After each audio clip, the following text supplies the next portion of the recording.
рустам қувватов сокини шаҳри турсунзода интизор дошт ки ҳукми додрас ӯро дигарбора ба ҷойи кораш бармегардонад. вай бо айбномаи вайрон намудани интизоми хидмат аз кор дар ниҳоди тарбиявии 3-12 сарраёсати иҷрои ҷазо озод карда шудааст. ҳамин ҳалномае ки суд баровардаги ман ҳамин норизоям ки дар вақти мурофиаи судӣ ман гуфтам ки сардори муассисаро даъват кунем, қатиш ман рӯбарӯ ҳамсӯҳбат шам, даъват накарданд.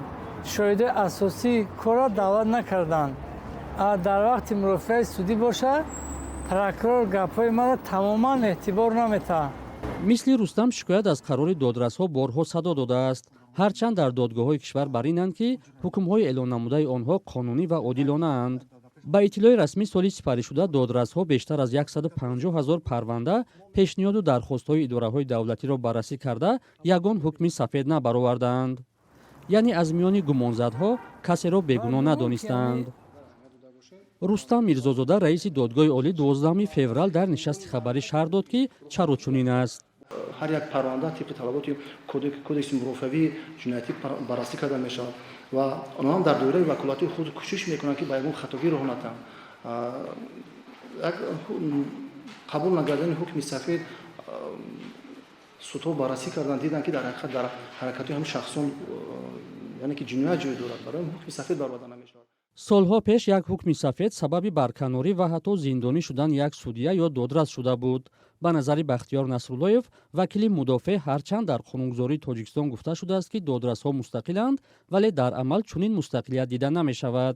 барои он ки мақомоти ҳифзи ҳуқуқ аз ҷумла ҳамин мақомоти прокуратура пурра фаъолияти суда зери назорати худ қарор доранд, барои ҳамин ҳоли умедвор шудан ниҳоят душвор аст ки ҳукми сафед мебирад. дар бисёр кишварҳо эълон нашудани ягон ҳукми сафед шубҳаеро ба миён меорад ки то куҷо мурофиаҳо одилона ҷараён ёфта, судяҳо ба касе вобаста набуданд.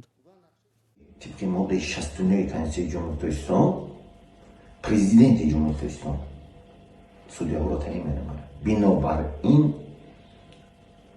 кафолати адолати суддӣ озод будани судяҳоро маҳдуд менамояд.